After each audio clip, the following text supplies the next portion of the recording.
Hello my dear students, good morning and Jai Shri Krishna to all of you. Myself Raju sir and I heartily welcomes to you in my educational YouTube lecture. बच्चों last lecture में हमने discuss कर लिया था alkane compound के बारे में, जिसमें हमने कन्फॉर्मेशनल आइसोमर्स के बारे में भी डिस्कस किया था, जिनमें चार टाइप के कन्फॉर्मेशनल आइसोमर्स होते हैं, like Eclipse, partial eclipse, gauche and staggered, and we discussed about the stability order of the conformational isomers and some exceptional cases, right? So अगर आपने वो लेक्चर नहीं देखा तो प्लीज ये लेक्चर देखने से पहले आप कन्फॉर्मेशनल आइसोमर्स का लेक्चर जो दूसरा वाला अगला लेक्चर था वो एक बार जरूर देख लेना, ठीक है। और आज हम देखने जा रहे हैं the another point of hydrocarbon chapter and that is alkyne compound. We complete the topic alkane and now our new topic is alkene compound. So what is alkene compound? Actually alkene compound is one type of unsaturated hydrocarbon type. Unsaturated hydrocarbon, बच्चों दो type के unsaturated hydrocarbons होते हैं, एक होता है alkyne, एक होता है अल्काइन, और एक दूसरा वाला होता है एरोमेटिक, जो हम एरोमेटिक के पार्ट में डिस्कस करेंगे, ठीक है। मगर आज हम देखेंगे अल्कीन कंपाउंड. अल्कीन में एटलीस्ट एक डबल बॉन्ड होना चाहिए, कार्बन कार्बन के बीच में एक डबल बॉन्ड होना चाहिए. हाँ, एक से ज्यादा डबल बॉन्ड हो तो भी उसे अल्कीन ही बोला जाता है, मगर अल्कीन कंपाउंड होने का स्पेशल जो आपको एक नेसेसरी कंडीशन होगा वो होगा एटलीस्ट वन डबल बॉन्ड. और जो कार्बन डबल बॉन्ड वाला होगा वो sp2 हाइब्रिड होगा, जिसके बारे में हमने डिटेल में हाइब्रिडाइजेशन के बारे में हमने जीओसी में डिस्कस कर लिया, ठीक है. So first of all, alkene compound is one type of unsaturated hydrocarbon. तो मैं यहां जरूर लिखूंगा unsaturated hydrocarbon, जिसमें एटलीस्ट एक डबल बॉन्ड होना चाहिए. डबल बॉन्ड किसके बीच में डबल बॉन्ड होना चाहिए? कार्बन कार्बन के बीच में डबल बॉन्ड होना चाहिए. मतलब कि कार्बन की टेट्रा वैलेंसी में से दो वैलेंसी डबल बॉन्ड से सेटिस्फाइड होनी चाहिए, जैसे कि यहां पे मैंने आपको दिखा दिया. और जो डबल बॉन्ड वाला कार्बन वो होगा sp2 hybridised carbon. sp2 hybridised carbon, sp2 hybridised मतलब बच्चों एक s हाइब्रिड है, ये P भी हाइब्रिड होगा और ये PY भी हाइब्रिड होगा. ये तीनों मिलके 100% जो हाइब्रिडाइजेशन दिखाया है वो है sp2 हाइब्रिडाइजेशन.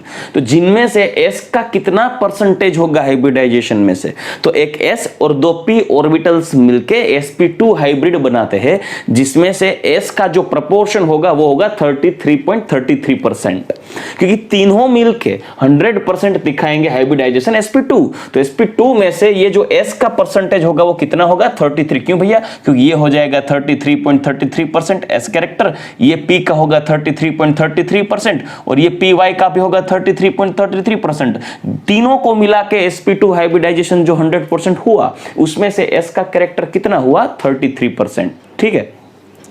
तो the S character of the sp2 hybrid carbon in alkene is 33% approx. Why we discuss about the S character? Because on the base of S character we can decide the electronegativity of the carbon of unsaturated hydrocarbon. बच्चों एक बात आपके जहन में आपको ये बात रखनी होगी, जो कि हमने जीओसी में भी डिस्कस ऑलरेडी की हुई है.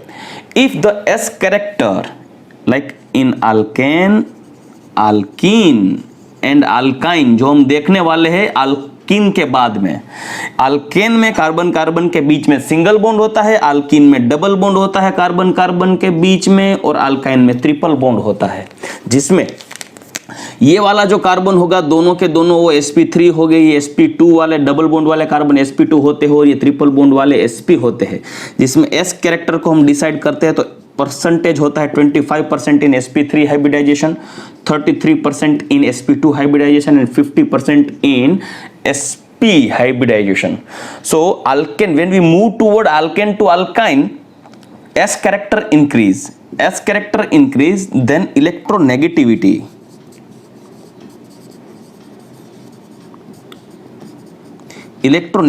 of carbon sp3 less than sp2 less than sp hybrid carbon. जैसे जैसे हाइब्रिडाइजेशन में sp3 से sp2 और sp2 से sp की ओर जाते हैं, like alkane to alkene to alkyne, s character increase होता जाएगा, क्योंकि यहाँ पे देखिए sp में ये 50% s का होगा और 50% p का होगा। तो ये s कैरेक्टर जैसे बढ़ता जाएगा वैसे वैसे कार्बन की अनसेचुरेशन लेवल वो भी बढ़ जाएगा। जैसे अनसेचुरेशन लेवल बढ़ेगा उतनी इलेक्ट्रोनेगेटिविटी भी बढ़ जाएगी, इलेक्ट्रॉन को अपनी ओर खींचने की टेंडेंसी भी बढ़ जाएगी। ठीक है, so we can decide the electronegativity sequence of the hybrid carbons on the basis of S character. So if S character increase like 25, 33 and 50 when we move from sp3 to sp2 to sp, electronegativity increase. So we can say the electronegativity of sp2 hybrid carbon in alkene is more than alkanes carbon and less than alkynes carbon, right? So you can see here sp2 hybrid carbon is more electronegative than sp3 hybrid carbon and less electronegative than sp hybrid carbon. Why? Because in this sp3 hybridization S character is 25 and in sp hybridization S character is 50%. ठीक है, तो यहां पे मैंने आपको बता दिया। बच्चों ये जो sp2 हाइब्रिड कार्बन है जिसमें 3 हाइब्रिड ऑर्बिटल्स है वो ट्रायंगुलर प्लानर स्ट्रक्चर में अरेंज हो जाएगी, और जो हाइब्रिडाइजेशन में पार्ट नहीं ले रही, इट मींस अनहाइब्रिड ऑर्बिटल है, वो प्लान के ऊपर और नीचे ऐसे अरेंज हो जाएगा। ठीक है, इसकी एनर्जी ये हाइब्रिड ऑर्बिटल से ज्यादा होगी। When we discuss about the energy levels of hybrid orbitals, so we can say sp2 hybrid orbitals have same energy and same shape, but the energy of pz unhybrid orbital is higher than sp2 hybrid orbitals.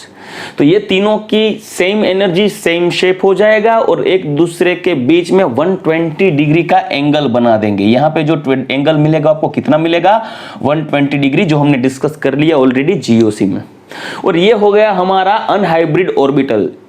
बच्चों एक बात याद रखना, GOC में भी मैंने कहा था, आज भी बोल रहा हूं और आगे भी भविष्य में बोलूंगा जब भी ये पॉइंट आएगा।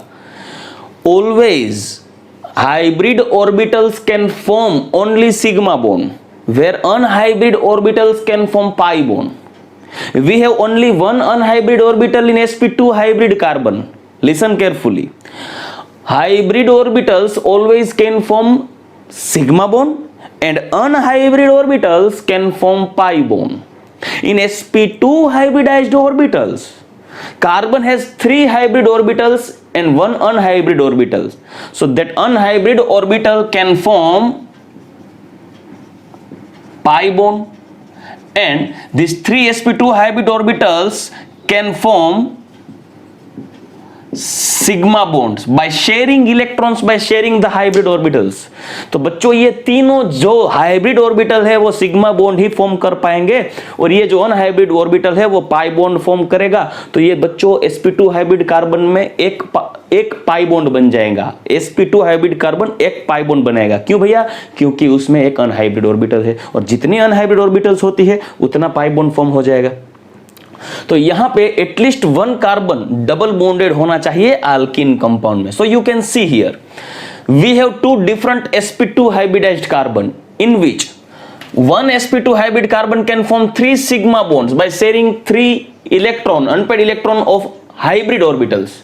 तो बच्चों यहां पे ये जो कार्बन है इसका एक इलेक्ट्रॉन इसके साथ शेयरिंग में आ जाएगा, इसके साथ ये कार्बन का हाइड्रोजन के साथ शेयरिंग में आ जाएगा और ये हाइड्रोजन के साथ शेयरिंग में आ जाएगा। और यहां पे जो हाइड्रोजन है वो खुद का एक इलेक्ट्रॉन शेयरिंग में रख देगा यहां पे, ठीक है। और यहां का जो कार्बन है इसे आ जाएगा, ठीक है। So the sp2 hybrid carbon can form 3 sigma bond around of it.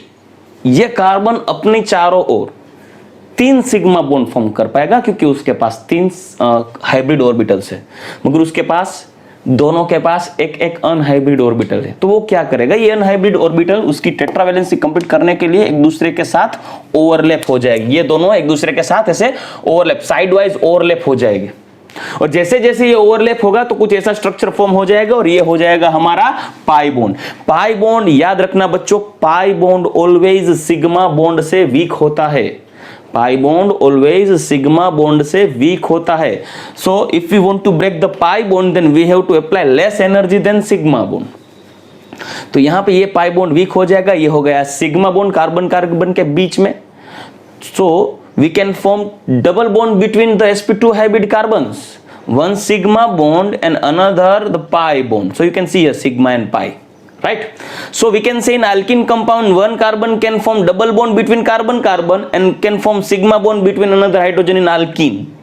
So this is the ethene in which there are 3 sigma bonds around carbon is present, 1 sigma bond between carbon carbon and 2 sigma bond between hydrogen, and 1 pi bond is present between 2 carbons. Ready. यहां पे बच्चों देखिए ये जो hydrogen carbon hydrogen bond angle है वो हो जाएगा 160 डिग्री. sp2 हाइब्रिड इथिन में जो कार्बन कार्बन हाइड्रोजन का जो ये बॉन्ड एंगल है वो हो जाएगा 121.7 डिग्री. ठीक है. ये जो कार्बन कार्बन की बॉन्ड लेंथ है वो हो जाएगी 134 pm sp2 हाइब्रिड कार्बन में. sp3 में हमने देखा था 154 होती है, GOCB में देख लिया था. अल्कीन में हो जाएगा 134 pm और ये bond length CH bond length हो जाएगी 110. वापिस में एक बार आपको याद आ जाए इसलिए मैं यहां पे लिख के देता हूं. कहां पे लिखूं, चलो यहां पे लिखता हूं. CH3 सिंगल बॉन्ड CH3 में HCH and CCH bond angle है वो होता है 109 degree 28 minutes. Carbon carbon bond length होता है 154 pm and carbon hydrogen bond length होता है 112 pm. ये जो कहां होता है, अल्केन में होता है, जो हमने देख लिया था अल्केन्स कंपाउंड्स में. अब हम बात कर रहे हैं अल्कीन में. तो अल्कीन में ये जो बॉन्ड लेंथ होती है वो होती है 134 pm. कार्बन हाइड्रोजन के बॉन्ड होता है वो बॉन्ड लेंथ होती है 110 pm. ये अल्केन से कम होती है. ये बॉन्ड लेंथ भी अल्केन से कम है. अल्केन में 154, अल्कीन में डबल बॉन्ड होने की वजह से 134. ठीक है. बॉन्ड लेंथ 120 के नजदीक आएगा क्योंकि 120 degree exactly bond angle develop होता है ड्यू टू sp2 हाइब्रिडाइजेशन. तो बच्चों यहां पे जो हमने अल्कीन के बारे में बात की, मैंने पहले बताया अल्कीन है एक अनसैचुरेटेड सिस्टम है. अल्कीन भी 2 टाइप के होते हैं, एक एसाइक्लिक अल्कीन, दूसरा वाला साइक्लिक अल्कीन. तो बच्चों सबसे पहले देखिए एसाइक्लिक अल्कीन मतलब साइक्लिक नहीं होता. ये होमोलोगस सीरीज है अल्कीन की जो स्टार्ट होता है इथीन से, क्योंकि कार्बन कार्बन के बीच में एटलीस्ट 1 डबल बॉन्ड तो होना चाहिए और 1 डबल बॉन्ड होने के लिए एटलीस्ट हमारे पास 2 कार्बन तो होने चाहिए. तो अल्कीन कंपाउंड की शुरुआत होती है इथीन से और वो होमोलोगस सीरीज हो जाएगी ethene, propene, butene, pentene, hexene, heptene, octene, nonene, decene etcetera. तो ये देखिए ethene, propene, butane. There are 3 carbons are present in this alkene and 1 double bond is present. So it is alkene, propene. There are due to 3 carbons prop and suffix in for alkene. ये सब आपको पता है IUPAC nomenclature के base पे. सो ये हो जाएगा हमारा प्रोपीन, ये हो जाएगा हमारा 6 कार्बन की वजह से हेक्सीन, हेप्टीन. आप कोई भी एग्जांपल ले सकते हैं. जनरल फॉर्मूला उसका होगा CnH2n, CnH2n, जैसे कि C2H4, C3H6, C6H12 एक्सेट्रा. मगर साइक्लो अल्कीन में क्या होता है, ये साइकिल की शुरुआत 3 कार्बन से होती है. साइक्लो अल्कीन की शुरुआत 3 कार्बन से होगी जैसे साइक्लोप्रोपीन. बच्चों क्या करना है, ये जो प्रोपीन है उसमें से ये फर्स्ट वाला कार्बन, ये सेकंड वाला, ये थर्ड वाला, पहले और तीसरे कार्बन में से एक एक हाइड्रोजन निकाल दो. अगर आप एक एक हाइड्रोजन निकाल देते हो तो क्या होगा, 2 हाइड्रोजन लूज कर दिया हमने, निकाल दिया. तो यहाँ पे जनरल फॉर्मूला में 2 हाइड्रोजन निकालने की वजह से -2 करना होगा, CnH2n -2. और ये दोनों कार्बन को निकाल दिया, बाद में इन दोनों को जोड़ दो तो ये हो जाएगा ये वाला -2 hydrogen from the first and last carbon. तो ये हो गया साइक्लिक अल्कीन. तो it is propene and the molecular formula is C3H4 you can see and the general formula is CnH2n -2. ठीक है. ये हो गया हमारा cyclobutene, C4H6 cyclobutene. The general formula is CnH2n -2. ठीक है. ये बहुत ही सिंपल सा फंडा है, बहुत सिंपल बात है, आप सब ये इनके बारे में जानते हैं. मगर ये बात बहुत इंपॉर्टेंट है, ये याद रखना होगा आपको. अगर डाइइन्स के बारे में बात करते हैं, डाइइन मतलब अल्कीन में स्ट्रक्चर में 2 डबल बॉन्ड होना. 2 डबल बॉन्ड अगर प्रेजेंट है तो हम उसे बोलेंगे diene compounds like alkadiene. Diene को हम 3 कैटेगरी में डिवाइड करते हैं, conjugated dienes, cumulated dienes and isolated dienes. बच्चों नाम में से ही आपको पता चलेगा। Conjugated dienes means the double bonds are present in a conjugation manner, conjugation pattern. Conjugation में होगा जैसे कि double single double single double single double single ऐसा, मगर डाइइन का मतलब सिर्फ दो ही डबल बॉन्ड होना, मतलब double single double single double single double single नहीं अरेंज करना है, सिर्फ डबल सिंगल डबल, ठीक है। Double bond single bond double bond. Conjugation में ये देखिए आप, double single double conjugation pattern में है तो इसे हम बोलेंगे कॉन्जुगेटेड सिस्टम, ब्यूटा 1,3 डाइइन। इसका नाम होगा 1 2 3 4 ब्यूटा 1,3 डाइइन, IUPAC नेम। ये हो गया हमारा कॉन्जुगेटेड डाइइन। बच्चों यहां में सभी के सभी कार्बन आपको डबल बॉन्डेड देखने को मिलेंगे। ये सभी कार्बन का हाइब्रिडाइजेशन sp2 ही होता है। क्यूम्यूलेटेड का मतलब एक ही बीच वाला कार्बन दोनों ओर, अपने दोनों ओर डबल बॉन्डेड होगा। मतलब ये देखिए बीच में एक ही कार्बन के अगल बगल में डबल बॉन्ड होंगे। यहाँ पे दो डबल बॉन्ड है और एक ही कार्बन पे, तो ये कार्बन के पास तो बच्चों देखिए ये कार्बन के पास तो 2 पाई बॉन्ड हो गए, एक यहाँ पे और एक यहाँ पे, उसके आजू बाजू 2 पाई बॉन्ड है और 2 सिग्मा बॉन्ड हो गए। तो मतलब एक कार्बन सिर्फ 2 ही सिग्मा बॉन्ड बना पाया। यहाँ पे मैंने आपको पहले ही बताया हाइब्रिड ऑर्बिटल सिग्मा बॉन्ड ही फॉर्म कर सकते हैं, तो ये कार्बन में तो सिर्फ 2 ही सिग्मा बॉन्ड फॉर्म हो सकते हैं। देखिए क्यूम्यूलेटेड डाइइन में तो ये कार्बन सिर्फ 2 ही सिग्मा बॉन्ड बना पाया, उसका मतलब और एक S और एक P दोनों हाइब्रिड ऑर्बिटल मिलकर 2 सिग्मा बॉन्ड बनाते हैं, तो sp हाइब्रिडाइजेशन ही होगा।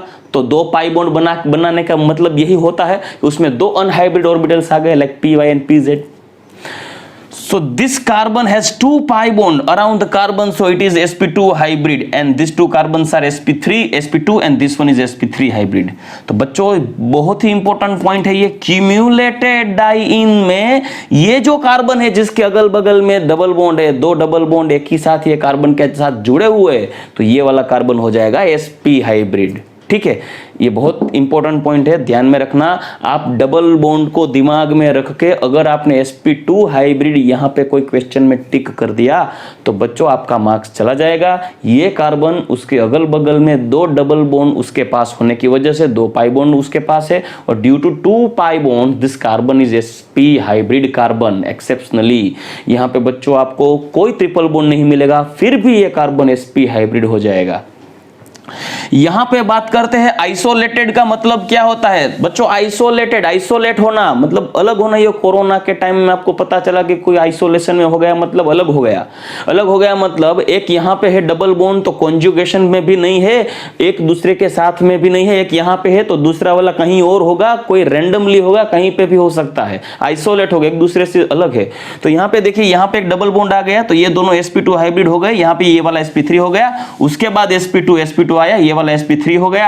मतलब डबल बॉन्ड में ना तो कॉन्जुगेशन है ना तो क्यूम्यूलेशन है, तो ये हो गया आइसोलेशन स्ट्रक्चर में। कहीं पे भी एक डबल बॉन्ड होगा तो दूसरा डबल बॉन्ड कहीं पे भी होगा, कोई फिक्स मैनर में नहीं होगा, तो वो हो जाएगा आइसोलेटेड डाइइन्स। ठीक है, तो बच्चों ये हमने डिस्कस कर लिया अल्किन कंपाउंड्स के बारे में, general information about alkene. Ready? So now let's discuss about the isomerism in alkene compound, isomerism in alkene compound in our next topic। चलिए बच्चों आगे हम डिस्कस करते हैं isomerism in alkene compound।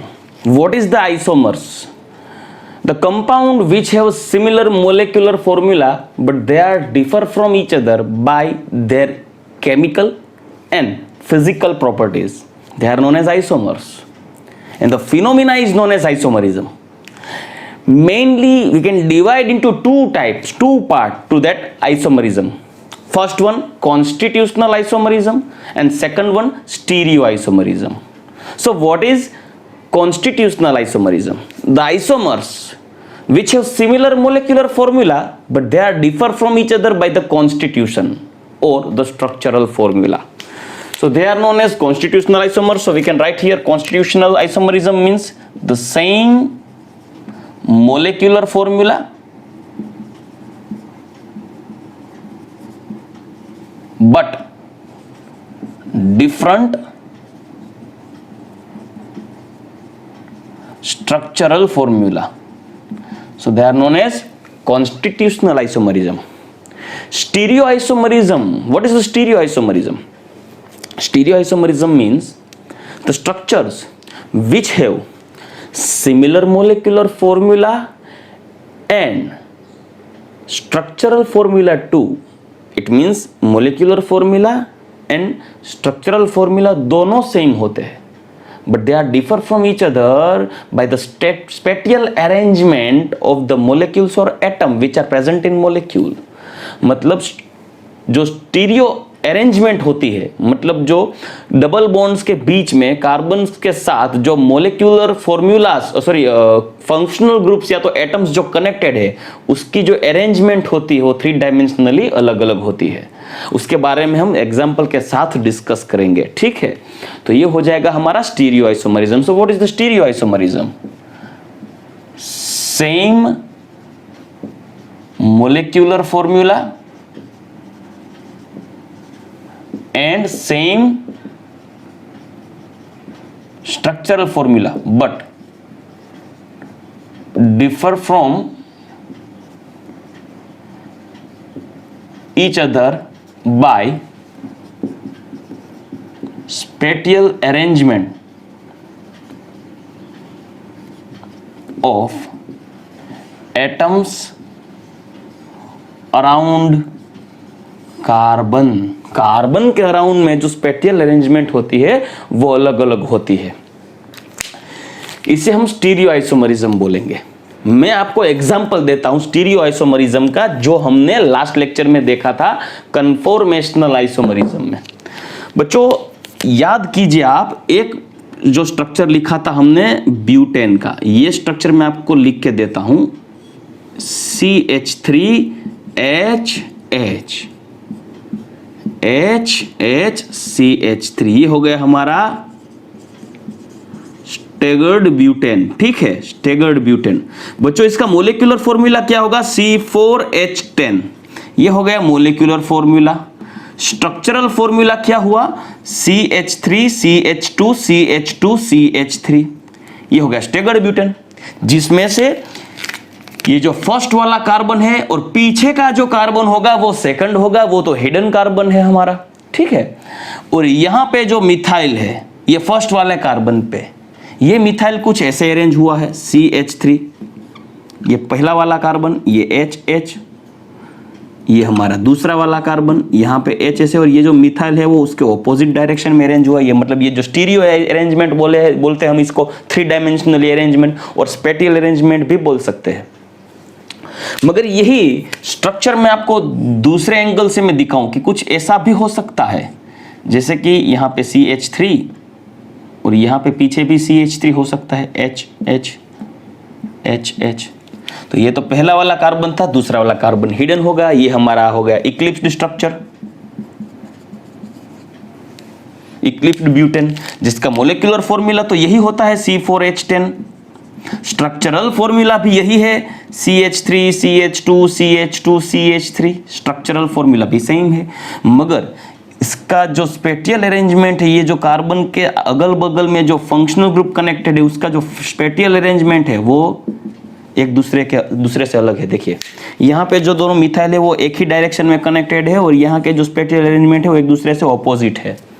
तो यहाँ पे स्टेरिक हिंड्रेंस बढ़ जाएगा, इसकी स्टेबिलिटी कम हो जाएगी. यहाँ पे स्टेरिक हिंड्रेंस कम है मिथाइल के बीच में, तो स्टेबिलिटी बढ़ जाएगी. यहाँ स्टेबिलिटी कम होगी. लास्ट लेक्चर में हमने डिस्कस किया था. तो ये दोनों जो स्ट्रक्चर है, ये दोनों एक दूसरे से कैसे अलग होते हैं भैया? So both of these structures are differ from each other by the spatial arrangement of connected functional groups or atoms. But they have similar molecular formula and they have similar structural formula, but they are differ from each other by the spatial arrangement of the atoms. So this type of isomers are known as stereoisomers, and the phenomena is known as stereoisomerism. And we can divide this stereoisomerism into different two parts: conformational isomerism and configurational isomerism. So these are the conformers of alkane. इसे हम बोल सकते हैं conformers of alkane.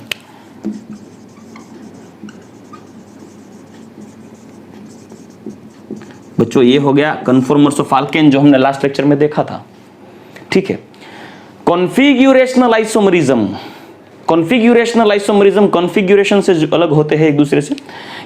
इसे भी हमने दो part में डिवाइड कर दिया है, optical isomerism, geometrical isomerism. Optical isomerism हम स्टैंडर्ड 12 में डिस्कस करेंगे, चैप्टर नंबर 10 में। मगर जियोमेट्रिकल आइसोमरिज्म में बात करते हैं तो अल्किन कंपाउंड जियोमेट्रिकल आइसोमरिज्म भी दे सकता है, जिसमें होगा सिस, ट्रांस, ई, जेड, सीन, एंटी एक्सेट्रा। तो ये कैसे होता है वो हम आगे देखेंगे कि जियोमेट्रिकल आइसोमरिज्म क्या है। वो एक्चुअली एक स्टीरियो आइसोमरिज्म का ही पार्ट है, तो हम एग्जांपल के साथ देखने वाले हैं। सिस ट्रांस क्या होता है, कैसे हम डिसाइड कर सकते हैं। ई जेड मतलब जेड का मतलब होता है जुस्सामिन, ई का मतलब होता है एंटेजन। एंटेजन है वो ट्रांस से मिलता जुलता आता है, जुस्सामिन है वो सिस जैसा होता है। कैसे हमें डिसाइड करना है कि कब सिस ट्रांस लेना है, कब जेड ई लेना है, वो सब हम डिस्कस करेंगे डिटेल में विथ एग्जांपल्स। मगर हम वापस यहां पे आते हैं। सर स्टीरियो आइसोमरिज्म में आपने अल्केन का स्टीरियो आइसोमरिज्म में कन्फॉर्मेशनल आइसोमरिज्म बताया, अल्किन का दिखाइए। बच्चों एक बात आपके दिमाग में रखना, ये जो कन्फॉर्मेशनल आइसोमर्स है, this conformational isomers are also known as rotamers, right? Rotamers. Why they are called rotamers? Because they are differ from each other by the sigma bond rotation between carbon carbon. ठीक है, हमने last lecture में discuss किया था। इसका हमने मानो कि 180 डिग्री का रोटेशन कर दिया, 180 डिग्री का, तो ये हो गया हमारा स्टेगर्ड। तो रोटेशन होने के लिए दो कार्बन कार्बन के बीच में, रोटेशन होने के लिए दो कार्बन कार्बन के बीच में सिग्मा बॉन्ड होना चाहिए। अगर सिग्मा बॉन्ड होगा तो ही रोटेशन इजीली अवेलेबल होगा। दोस्तों बस के बारे में बात कर, देखिए आप एग्जांपल सोचिए कि बस है, बस में जो दो व्हील होते हैं पिछले वाले, तो व्हील के बीच में ऐसे एक सिंगल रोड होता है और व्हील है वो इजीली मूवेबल रहते हैं। मगर यहाँ पे ये रोड के साथ दूसरा रोड यहाँ पे कनेक्ट कर दो तो व्हील मूव नहीं कर पाएगा। क्यों भैया? क्योंकि ये लॉक हो जाएगा, ऐसे एक दूसरे के साथ टच हो जाएगा। ठीक है, तो ये जो डबल बॉन्ड होगा ना, डबल बॉन्ड, वो डबल बॉन्ड रोटेशन को रिस्ट्रिक्ट कर देगा, मतलब रोटेशन नहीं हो पाएगा। यहाँ पे देखिए ये दोनों एक दूसरे से डबल बॉन्ड है और एक दूसरे से टच होते हैं। ठीक है, तो ये टच होने का मतलब क्या हुआ? This double bond, this pi bond restrict the bond rotation between carbon carbon। तो अगर आप अल्कीन में ऐसा सोचते हो कि डबल बॉन्ड है वो हम रोटेट करके इक्लिप्स, स्टैगर्ड या तो गोश बना दे, तो देखिए ये रोटेट नहीं हो पाएगा क्योंकि ये दोनों टच हो जाते हैं। मतलब क्या? रिस्ट्रिक्टेड होगा, रोटेशन रिस्ट्रिक्ट होगा। क्यों रिस्ट्रिक्ट होगा?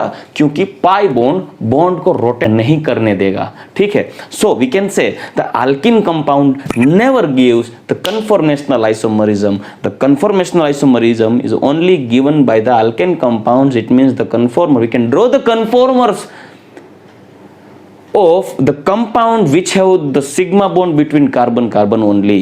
ठीक है, तो we can say alkene compound, यहां पे लिखता हूं, नहीं यहां पे ही लिख देता हूं, alkene never gives rotamer, rotational isomerism और कन्फॉर्मेशनल आइसोमरिज्म। ठीक है, अल्किन कभी नहीं दिखाएगा। क्यों? Because bond rotation is restricted by pi bond of carbon double bond carbon. ये जो कार्बन कार्बन के बीच में जो डबल बॉन्ड होगा उसका जो पाई बॉन्ड होगा वो बॉन्ड को रोटेट होने नहीं देगा। बच्चों ये बात आपके दिमाग में होनी चाहिए।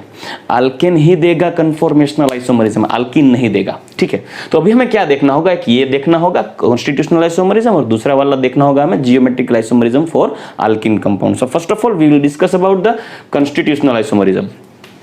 बच्चों अल्किन कंपाउंड सिर्फ chain isomerism and position isomerism, ये दो टाइप के ही आइसोमरिज्म देगा, क्योंकि अल्किन में फंक्शनल ग्रुप आइसोमरिज्म अल्किन में नहीं देखने को मिलेंगे।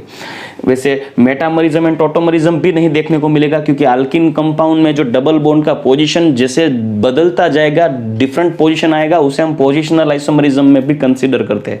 कई बच्चों को वो भी कंफ्यूजन रहता है कि सर डबल बॉन्ड में, डबल बॉन्ड के अगल बगल में कार्बन चेन की लेंथ अलग अलग होगी तो उसे मेटामरिज्म नहीं बोल सकते, नहीं बोल सकते, नहीं बोल सकते। सही सुनना, नहीं बोल सकते, क्योंकि डबल बॉन्ड के अगल बगल में कार्बन चेन को कंसीडर करने के लिए हमें मेटामरिज्म में सिर्फ एस्टर, कीटोन, सेकेंडरी एमाइन वैसे फंक्शनल ग्रुप को यूज करना है। अल्किन कंपाउंड में वो पोजिशनल आइसोमरिज्म होगा। मैं आपको एग्जाम्पल के साथ समझाता हूँ। तो सबसे पहले हम क्या करेंगे, अल्किन कंपाउंड के कॉन्स्टिट्यूशनल आइसोमर्स बनाते हैं, जो हमने जीओसी में भी बहुत सारे बनाए। सबसे पहले हम डिस्कस करते हैं C3H6। C3H6 के कितने आइसोमर हो गए बच्चों? सिर्फ एक ही आइसोमर होगा, इसका कोई दूसरा आइसोमर नहीं है, सिर्फ ओनली वन, सिंगल। दूसरा बात करते हैं सी अल्किन का। हाँ, अल्किन के आइसोमर हमें ड्रॉ करने हैं, सिर्फ अल्किन के। C4H8, अभी इसके बारे में बात करते हैं। चलिए C4H8, 1 2 3 4, एक डबल बॉन्ड आप बना दीजिए यहाँ पे। तो ये हो गया CH2, ये हो गया CH2, ये CH3 हो गया। इसका नाम होगा ब्यूट-1-इन। अभी क्या करना है आपको, चेन में ब्रांच डेवलप करनी है। सबसे पहले यहां पे देखिए, डबल बॉन्ड का पोजीशन सिर्फ फर्स्ट पोजीशन पे है। ये मिथाइल को उठा के हम यहां पे रख देते हैं तो ऐसा कुछ मिलेगा, C डबल बॉन्ड C, और ये एक नीचे आ गया CH3। ठीक है, अभी हम वैलेंसीज को सेटिस्फाइड करते हैं। हाइड्रोजन को इतने ही हो गए, हाइड्रोजन तो जितने थे उतने ही रहेंगे, मतलब कि 8 के 8 ही होंगे। यहाँ पे नंबर दे दो IUPAC नेम के रूल से, तो हो जाएगा 2 मिथाइल प्रोप 1-इन। तो बच्चों यहाँ पे देखिए, ये दोनों आइसोमर एक दूसरे से स्केलेटल आइसोमरिज्म से डिफरेंशिएट होते हैं, मतलब डिफर होते हैं। स्केलेटल मतलब चेन, यहाँ पे 4 कार्बन की चेन है, यहाँ पे 3 कार्बन की चेन है, एक ब्रांच है। तो ये हो गया chain isomerism of each other. ये फंक्शनल ग्रुप आइसोमरिज्म नहीं है, ये पोजिशनल आइसोमरिज्म भी नहीं दे सकते, क्योंकि यहां पे पोजीशन अल्किन का डबल बॉन्ड का 1 है और यहां पे भी डबल बॉन्ड की पोजीशन 1 ही होगी। अगर आपको पोजिशनल आइसोमर डेवलप करना है तो ये डबल बॉन्ड को यहां पे शिफ्ट कर दो। तो चलिए हम ये वाला आइसोमर भी बनाते हैं।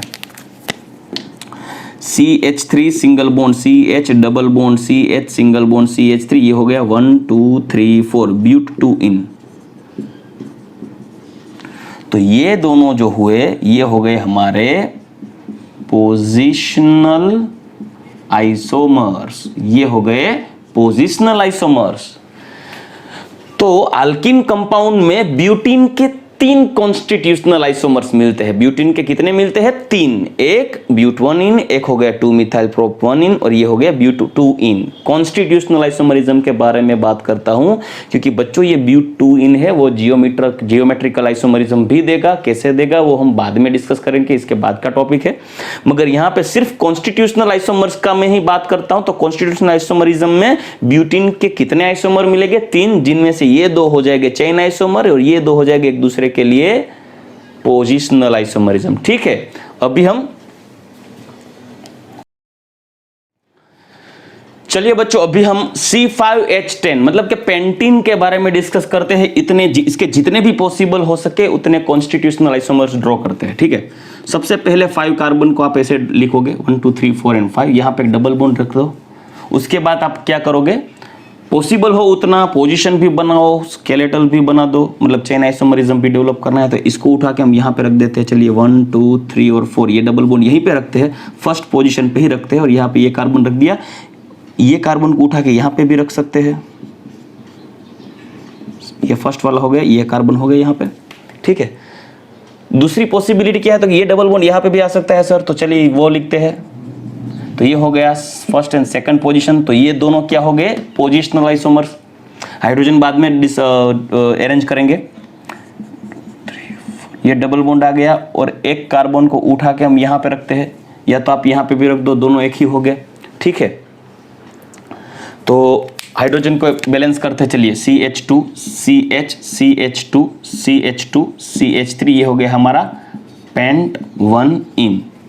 CH2 CH3 CH2 CH3, ये हो गया हमारा 2 मिथाइल ब्यूट-1-इन। देखिए ये चेन अलग अलग हो गई, डिफरेंट चेन है, यहाँ पे ब्यूट 1 इन है, यहाँ पे पेंट 1 इन है, मगर दोनों में सिमिलर पॉइंट कौन सा है, डबल बॉन्ड का पोजीशन सिर्फ एक ही है, फर्स्ट नंबर पे है। तो ये दोनों एक दूसरे के पोजिशनल आइसोमर नहीं हो सकते, ये दोनों एक दूसरे के कौन से आइसोमर हुए, कॉन्स्टिट्यूशनल आइसोमर हुए। यहाँ पे भी देखिए CH2 CH CH CH3 CH3 1 2 3 and 4, so 3 methyl but 1 in।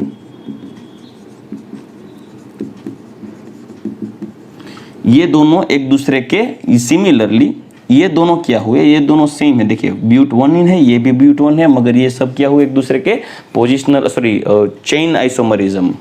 अभी यहाँ पे देखिए CH3 CH CH CH2 CH3, ये हो गया हमारा पेंट 2 इन। तो बच्चों ये पेंट 1 इन था, ये पेंट 2 इन था, तो ये दोनों एक दूसरे के पोजिशनल आइसोमर हुए, क्योंकि यहाँ पे डबल बॉन्ड की पोजीशन 1 है, यहाँ पे 2। ये दोनों, ये देखिए CH3 C, यहाँ पे H नहीं आएगा, सॉरी, CH3 1 2 3 4 2 मिथाइल ब्यूट 2 इन। तो बच्चों ये दोनों एक दूसरे के चेन या तो स्केलेटल आइसोमरिज्म हम आइसोमर्स बोलेंगे, ये दोनों एक दूसरे के लिए क्या होगा, पोजिशनल आइसोमर, ये दोनों चेन आइसोमर, ये दोनों पोजिशनल आइसोमर, क्योंकि यहाँ पे डबल बॉन्ड सेकंड पोजीशन पे है, यहाँ पे फर्स्ट पोजीशन पे। So there are 5 different types of structural isomers, it means constitutional isomers are possible for alkene. ठीक है, तो ये बच्चों हमने देख लिया कॉन्स्टिट्यूशनल आइसोमर्स ऑफ अल्कीन। अभी हमें देखना है स्टीरियो आइसोमरिज्म में geometrical isomerism of alkyne. Geometrical isomers हमें कैसे बनाने हैं, कैसे, किसे हम सीस बोलेंगे, किसे हम ट्रांस बोलेंगे, किसे जेड बोलेंगे, किसे हमें ई बोलना है, वो हम नेक्स्ट लेक्चर में डिस्कस करेंगे। बच्चों आज की तारीख में हमने देख लिया अल्कीन का general introduction and constitutional isomers of alkyne. बच्चों वापिस एक बार बोल रहा हूँ, कन्फॉर्मेशनल आइसोमरिज्म में कार्बन कार्बन के बीच में सिग्मा बॉन्ड का रोटेशन होना चाहिए, मगर अल्कीन में कार्बन कार्बन डबल बॉन्ड के बीच में पाई बॉन्ड होने की वजह से वो रिस्ट्रिक्ट हो जाएगा उसका रोटेशन। इसकी वजह से अल्कीन कंपाउंड कभी भी रोटेशनल आइसोमर्स नहीं बना पाएगा। ठीक है, तो चलिए बच्चों आज का लेक्चर हम यहीं पे समाप्त करते हैं। दूसरे लेक्चर में हम जियोमेट्रिकल आइसोमरिज्म के बारे में डिस्कस करेंगे। तब तक के लिए आज्ञा लूंगा। गुड बाय, टेक केयर, जय श्री कृष्ण।